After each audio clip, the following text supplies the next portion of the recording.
Barbara Brown Taylor once said, whoever we are human. Wherever we are in this world.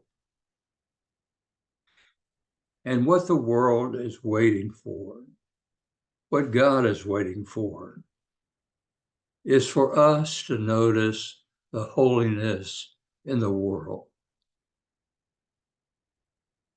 I don't know about you, but sometimes I find myself not paying attention to the holiness of God in this world, the way that God works. In this devotion, we come to what is called Holy Week, the last week of Jesus' life. It begins with Palm Sunday, when Jesus mounts not a big stallion to ride into the city of Jerusalem, but a donkey. And the people call out and celebrate who he is and the little villages where he begins his journey. But as far as we know, nobody really noticed that Jesus entered Jerusalem until he turned over the tables of the money changers. That's the beginning of Holy Week. The end of Holy Week is the celebration of Easter Sunday. Jesus is raised from the dead. Jesus appears to his disciples and to others. He is alive. I wish we had time to go through every day of Holy Week because each day is so significant. But what I'm going to do is to focus on what is called Maundy. The reason I'm doing that is not that Maundy Thursday is the most important day of Holy Week, but because if you and I look at what happens to Jesus on Thursday of that Holy Week, the last week, it is kind of a hinge chapter. It moves from Jesus being fully alive to Jesus being arrested. Holy Week, Maundy Thursday. Why do we call it Maundy Thursday? Frankly, I don't even know what the word Maundy means unless I look in a dictionary.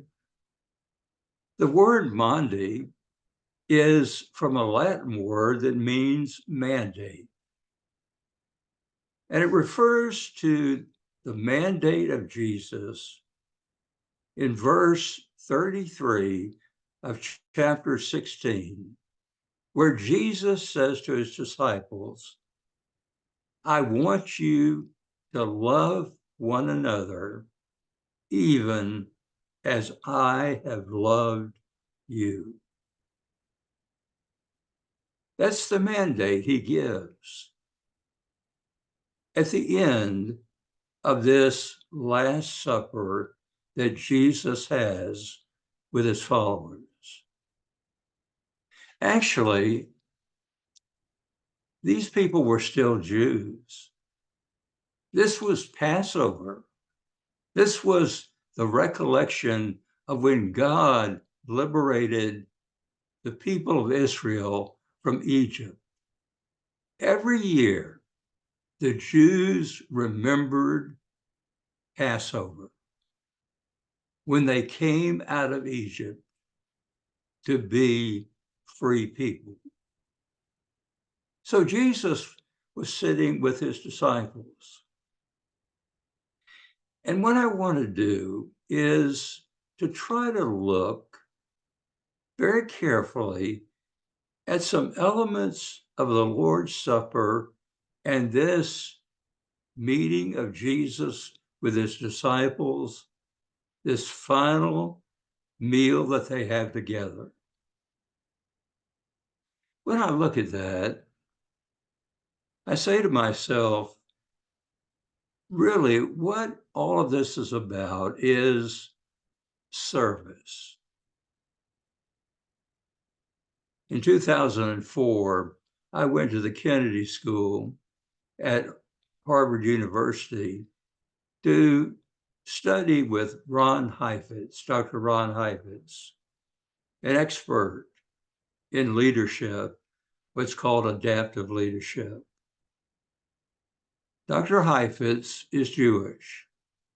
I fully expected to have to take everything that was said in that room and have to baptize it as I was moving toward the church and trying to teach leadership. The first day in the class, Dr. Heifetz looked at all of us. We were from all over the world. And Ron Heifetz said that a leader must be a person of awe and wonder and care. I thought I was in church. What he was talking about is that you and I need to be something before we do something as a leader.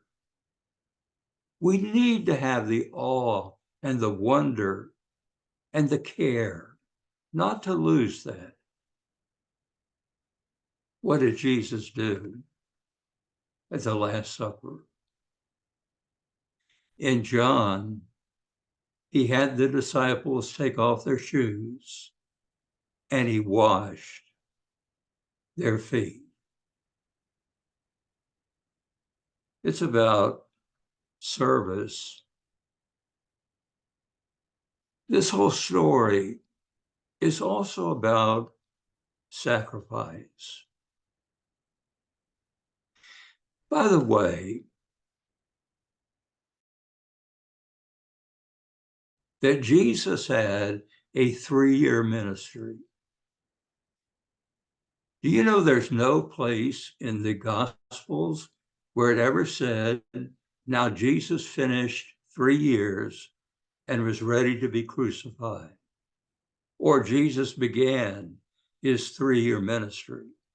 The only way we know that Jesus had 3 years is by looking at the Gospel of John, and 3 times the Passover is celebrated and Jesus is there. An annual feast of the Jews, a year apart, and Jesus as it is at each of the Passovers. That's how we know 3 years. It was a time of sacrifice for Jesus. He takes the loaf, and what does he do? He doesn't just break it. He thanks God for what he has, and then he breaks it because it is symbolic of his body, which is going to be broken. Sacrifice. And the cup, my blood, which is spilled not for me, but for you. And we look at that Last Supper of Jesus, the final night before he was arrested, and we see sacrifice. I don't mean to do alliteration, but I'm going to suggest that we're talking about sacrifice. We're talking about servant, being servant people. And we're talking about Jesus surrendering himself. He had so already surrendered himself to God. He knew what was going to happen. But after the meal and after they sang a hymn, they went to the Garden of Gethsemane. Do you know in John's portrait of the Lord's Supper, the Last Supper, Jesus is in control of everything. He washes feet, he breaks the bread, he pours the cup, he tells the disciples when it's time to go out.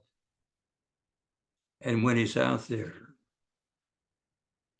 he says, put your swords up. Don't try to fight. This is the time I surrender. And that's exactly what he did. On that last night, Thursday night, Jesus surrendered to the authorities and the soldiers.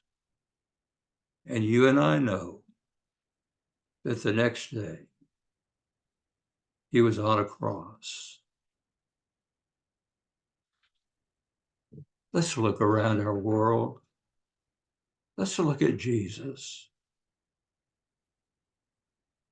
Can you see the holiness in all of this? Can you see the holiness in what Jesus did? I pray that the hope of our lives during this Holy Week will be to see the holiness of Jesus. Amen.